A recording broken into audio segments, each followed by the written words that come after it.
ओम नमो भगवते वासुदेवाय नमः। जय माता दी दोस्तों, आपके अपने चैनल धर्म साधना में आपका बहुत बहुत स्वागत है। माँ भगवती दुर्गा की कृपा आप और आपके पूरे परिवार पर सदा सर्वदा बनी रहे। दोस्तों, मार्गशीर्ष मास की शुक्ल पक्ष की जो एकादशी तिथि होती है उस एकादशी को मोक्षदा एकादशी के नाम से जाना जाता है।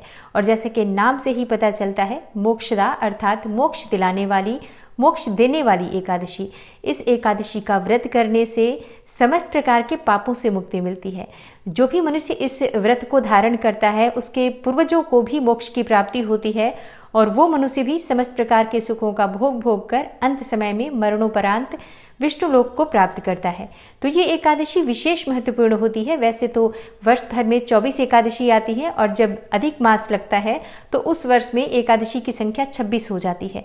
हर एकादशी का अपना विशेष महत्व होता है, लेकिन मार्गशीर्ष मास की जो एकादशी होती है, शुक्ल पक्ष की मोक्षदा एकादशी, ये बहुत महत्वपूर्ण इसलिए भी होती है क्योंकि इस दिन, आज ही के दिन, भगवान श्री कृष्ण ने कुरुक्षेत्र में अर्जुन को गीता का उपदेश दिया था, गीता का ज्ञान दिया था, जिसे आज हम भगवद गीता के नाम से जानते हैं।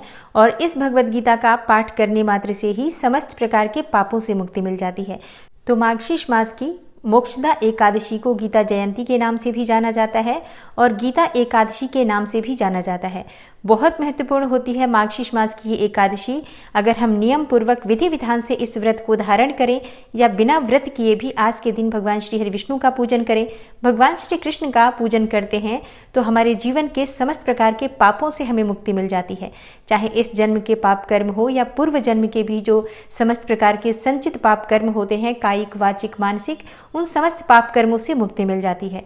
दोस्तों, आज की वीडियो में मैं आपसे बात करने वाली हूँ मोक्षदा एकादशी व्रत के बारे में कि मोक्षदा एकादशी का व्रत हमें कब करना है, तिथि कब प्रारंभ होगी, कब समाप्त होगी और पारण का शुभ समय क्या होगा, यानी व्रत खोलने का समय क्या होगा।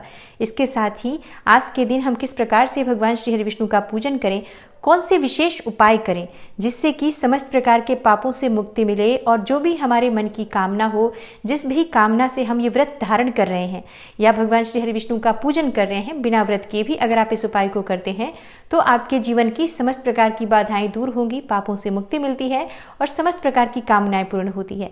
तो आज की वीडियो में मैं आपको 11 महा उपाय शेयर करने वाली हूँ जो कि मोक्षदा एकादशी के दिन अगर आप करते हैं, श्रद्धा भाव से करते हैं, भगवान श्री हरि विष्णु का पूजन करते हैं, तो आपके जीवन की चाहे जो भी कामना हो वो अवश्य ही पूर्ण होती है। क्योंकि मोक्षदा एकादशी का दिन जो होता है, ये तिथि बहुत ही पवित्र, बहुत ही पावन मानी गई है।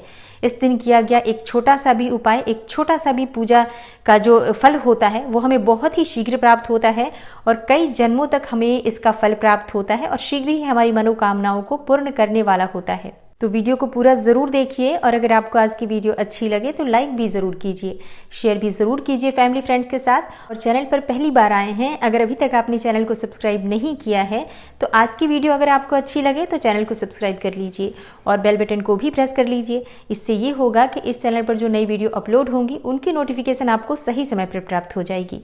बात करते हैं सबसे पहले कि मोक्षदा एकादशी कब है, एकादशी की तिथि कब प्रारंभ होगी, कब समाप्त होगी और व्रत हमें किस दिन करना है। देखिए, मोक्षदा एकादशी की तिथि प्रारंभ हो जाएगी 13 दिसंबर की रात्रि में 9:32 पर और समाप्त हो रही है 14 दिसंबर को रात में 11:35 पर। तो सूर्योदय कालीन तिथि हमें प्राप्त हो रही है 14 दिसंबर को, यानी मंगलवार के दिन।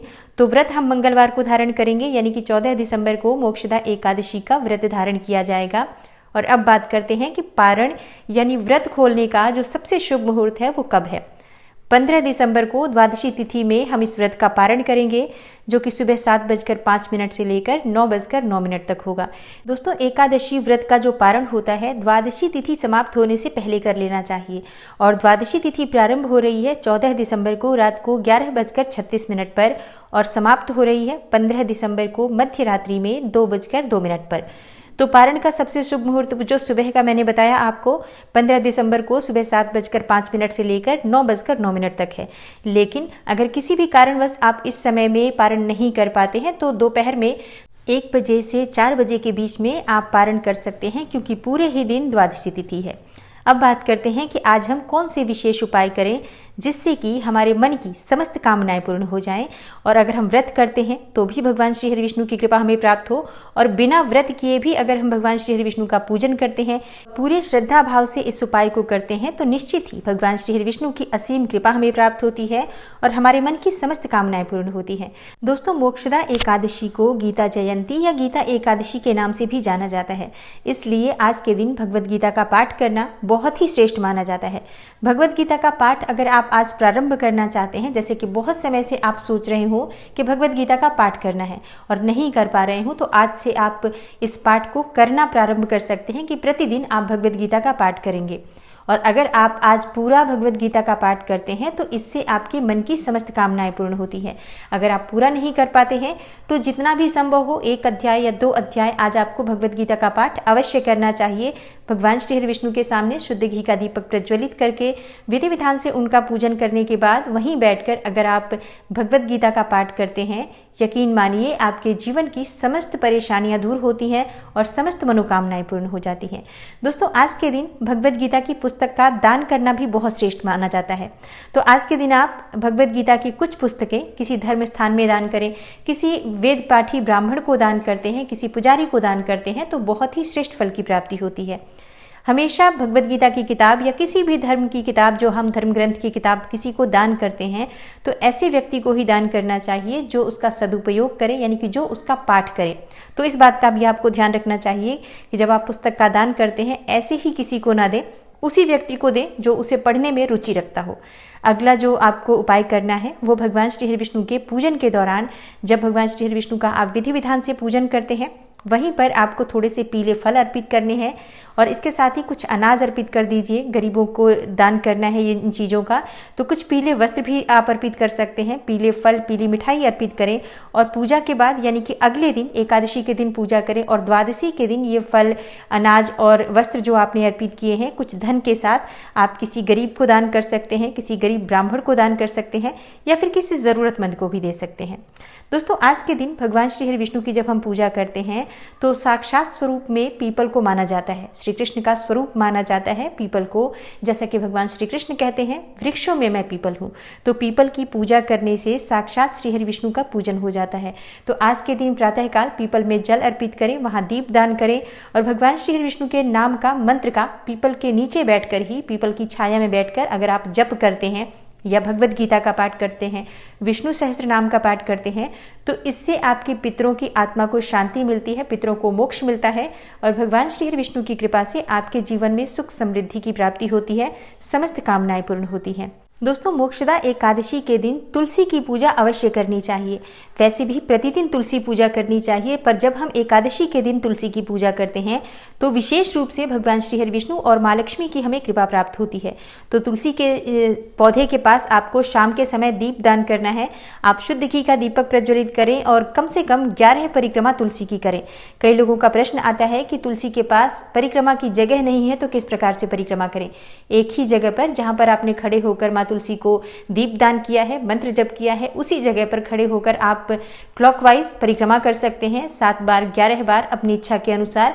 जिस प्रकार से हम सूर्य देव को अर्घ्य देते हैं और जल अर्पित करने के बाद परिक्रमा करते हैं, उसी प्रकार से आपको तुलसी के सामने भी परिक्रमा करनी चाहिए, अगर जगह नहीं है आपके पास परिक्रमा की तो तुलसी पूजा आप विशेष रूप से आप करें और तुलसी में पीले पुष्प अर्पित करें, लाल पुष्प अर्पित करें। विधि विधान से आप तुलसी की पूजा करने के बाद तुलसी स्तोत्र या तुलसी नामाष्टक का पाठ करते हैं या भगवद गीता के श्लोक का पाठ करते हैं, तो इससे आपके मन की जो भी कामना हो माँ तुलसी की कृपा से वो अवश्य पूर्ण होती है। दोस्तों, मोक्षदा एकादशी के दिन भगवान श्री हरि विष्णु को जो भोग अर्पित करते हैं, अगर आप भोग स्वरूप मखाने की खीर का भोग अर्पित करें, उसमें थोड़ा सा केसर डालें और तुलसी दल के साथ अगर आप भगवान श्री हरि विष्णु को ये भोग अर्पित करते हैं तो आपके मन की समस्त कामनाएं पूर्ण होती हैं। क्योंकि भगवान श्री हरि विष्णु को मखाने की खीर में अगर हम तुलसी दल डालकर अर्पित करते हैं तो शास्त्रों के अनुसार मनुष्यों की समस्त मनोकामनाएं पूर्ण हो जाती हैं। आज के दिन दोस्तों भगवान श्री हरि विष्णु का अभिषेक करना चाहिए, लेकिन जब आप अभिषेक करते हैं, अगर आपके घर में दक्षिणावर्ती शंख है तो इस शंख में आपको थोड़ा सा कच्चा दूध और केसर डालकर और इसी शंख के द्वारा भगवान श्री हरि विष्णु का अभिषेक करना चाहिए। भगवान श्री हरि विष्णु का कोई भी स्वरूप आपके पास है, चाहे तो शालिग्राम की शिला हो या फिर भगवान श्री हरि विष्णु का चतुर्भुज स्वरूप हो, लड्डू गोपाल जी हो, जिस भी स्वरूप की आप पूजा करते हैं उनका अभिषेक अगर आप विधि विधान से करते हैं, उन्हें पीले वस्त्र अर्पित करें। उसके बाद से आप उन्हें श्रृंगार अर्पित करें, पीले पुष्पों से उनकी पूजा करें। भगवान श्री हरि विष्णु को जो भोग अर्पित करते हैं हमेशा उसमें तुलसी दल अवश्य अर्पित करें और शुद्ध घी का दीपक प्रज्वलित करके भगवान श्री हरि विष्णु के सामने बैठकर आप अगर तुलसी की माला से ओम नमो भगवते वासुदेवाय नमः इस मंत्र का जप करते हैं तो इस व्रत का संपूर्ण फल तो आपको प्राप्त होता ही है। भगवान श्री हरि विष्णु की असीम कृपा आपको प्राप्त होती है और आपके मन की चाहे जो भी कामना हो भगवान श्री हरि विष्णु की कृपा से वो अवश्य पूर्ण होती है। दोस्तों, इस बार जो मोक्षदा एकादशी है मंगलवार के दिन है, तो हनुमान मंदिर जरूर जाएं। हनुमान मंदिर जाकर हनुमान जी की पूजा करें। उनके सामने शुद्ध घी का या चमेली के तेल का आप दीप प्रज्वलित कर सकते हैं। बूंदी के लड्डू का भोग अर्पित करें और भगवान हनुमान जी के सामने आपको ओम राम रामाय नमः इस मंत्र का जप करना चाहिए यथासंभव।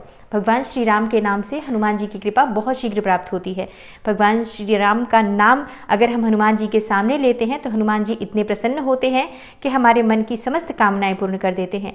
तो इस बार बहुत ही शुभ अवसर है, मंगलवार के दिन ये एकादशी तिथि है, तो आपको पूजा हनुमान जी की भी जरूर करनी चाहिए। श्री हरि विष्णु की जब हम पूजा करते हैं तो माँ लक्ष्मी के साथ करनी चाहिए। संयुक्त रूप से श्री हरि विष्णु और माँ लक्ष्मी की आराधना करने से घर में सुख समृद्धि आती है, दाम्पत्य जीवन मधुर रहता है, परिवार के सभी सदस्यों के बीच प्रेम बना रहता है। और श्री हरि विष्णु सहित माँ लक्ष्मी की हम जब पूजा करते हैं तो गरुड़ वाहिनी लक्ष्मी हमारे घर में वास करती हैं, जो कि कभी भी हमारे घर से नहीं जाती हैं, हमेशा हमारे घर में धन संपदा भरी रहती है। इसलिए आज विधि विधान से भगवान श्री हरि विष्णु का पूजन करें।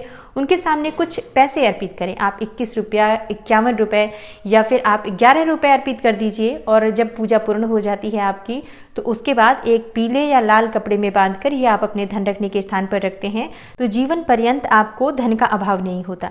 तो ये उपाय आप एकादशी पर जरूर करें। और धन प्राप्ति के लिए एक बहुत ही विशेष उपाय और भी है कि आज आपको भगवान श्री हरि विष्णु की पूजा में पान के पत्ते अर्पित करने हैं। पान का पत्ता खंडित नहीं होना चाहिए, बिल्कुल शुद्ध साफ सुथरा पान का पत्ता हो। उस पर आपको कुमकुम से श्रीम लिखना है, जो माँ लक्ष्मी का बीज मंत्र है श्रीम, ये मंत्र आपको उस पत्ते पर लिख देना है। और उसके बाद आप वहीं बैठकर भगवान श्री हरि विष्णु के नाम का मंत्र का जप करें, माँ लक्ष्मी के मंत्र का जप करें। आज के दिन कनक धारा स्तोत्र या श्री सूक्त का पाठ अगर आप करते हैं तो माँ लक्ष्मी की अपार कृपा आपको प्राप्त होती है। जब आपकी पूजा पूर्ण हो जाती है तब आप ये पान का पत्ता आप अपने धन रखने के स्थान पर रखें। जहां पर भी आप पैसा रुपया संचित करते हैं ऐसी जगह पर आपको ये पान का पत्ता रखना है। इस पान के पत्ते को अगर आप हर एकादशी पर, जैसे कि इस एकादशी पर आपने पूजा की, ये पान का पत्ता रखा, अगली एकादशी पर आप ये पान का पत्ता निकाल दें और दूसरे पान के पत्ते को इसी प्रकार से पूजा करने के बाद रखते हैं तो हर एकादशी पर अगर आप ये उपाय करते हैं तो कभी भी आपके जीवन में धन का अभाव नहीं होगा। चाहे आप कितने भी धन के अभाव में हो, इस उपाय को हर एकादशी पर करें और शीघ्र ही अपने जीवन में बहुत ही बड़ा बदलाव देखेंगे। दोस्तों, मोक्षदा एकादशी समस्त प्रकार की कामनाओं को पूर्ण करने वाली एकादशी है। तो आज के दिन अगर आपको संतान प्राप्ति की कामना है तो संतान गोपाल मंत्र का अधिक से अधिक जप करना चाहिए। आज के दिन लड्डू गोपाल जी की पूजा करें। भगवान श्री हरि विष्णु का जो बाल स्वरूप होता है लड्डू गोपाल जी, उनके विग्रह की, उनकी प्रतिमा की विधि विधान से पूजा कीजिए। पीले वस्त्र उन्हें अर्पित करें, पीले फूलों से उनकी पूजा करें और भगवान श्री हरि विष्णु के सामने शुद्ध घी का दीपक प्रज्वलित करके उसके बाद वहीं बैठकर आप संतान गोपाल मंत्र का जप करें। संतान गोपाल मंत्र है ओम देवकी सुत गोविंद वासुदेव जगतपते देहि मे तनयम कृष्णम त्वामहम शरणम गते। इस मंत्र का आप यथासंभव जप कर सकते हैं। आज से प्रारंभ करके हर रोज मतलब आप इस मंत्र का जप करते हैं तो शीघ्र ही भगवान श्री कृष्ण की कृपा से आपके घर में लड्डू गोपाल स्वरूप में बालक का आगमन होता है, योग्य और उत्तम संतान की प्राप्ति होती है। और अगर शीघ्र विवाह की कामना है, मन चाहे जीवन साथी की कामना है, तो आज आपको चाहिए कि आज आप राधा कृष्ण की प्रतिमा की संयुक्त रूप से पूजा करें। भगवान श्री कृष्ण को पीले पुष्प अर्पित करें और राधा रानी को लाल पुष्प अर्पित करें। आज के दिन आपको चाहिए कि भगवान श्री कृष्ण और राधा रानी का अगर कोई मंदिर हो आपके घर के आसपास तो जरूर जाएं, दर्शन करें। वहां जाकर आप भगवान श्री कृष्ण को मोर पंख और बांसुरी अर्पित करें।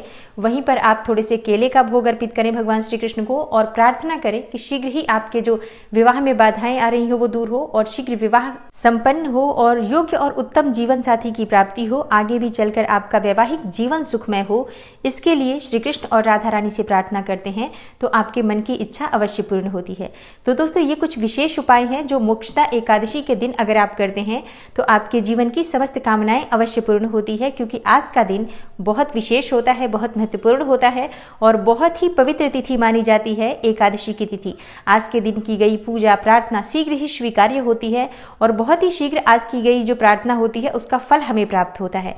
तो आशा करती हूँ आज की वीडियो से आपको लाभ अवश्य होगा और अगर आपको आज की वीडियो अच्छी लगी हो तो लाइक ज़रूर कीजिए, शेयर भी ज़रूर कीजिए फैमिली फ्रेंड्स के साथ। और चैनल पर पहली बार आए हैं, अगर अभी तक आपने चैनल को सब्सक्राइब नहीं किया है तो आज की वीडियो अगर आपको अच्छी लगी हो तो चैनल को सब्सक्राइब कर लीजिए और बेल बटन को भी प्रेस कर लीजिए। इससे ये होगा कि इस चैनल पर जो नई वीडियो अपलोड होंगी उनकी नोटिफिकेशन आपको सही समय पर प्राप्त हो जाएगी। मैं मिलती हूँ आपसे अगली वीडियो में, तब तक के लिए नमस्कार।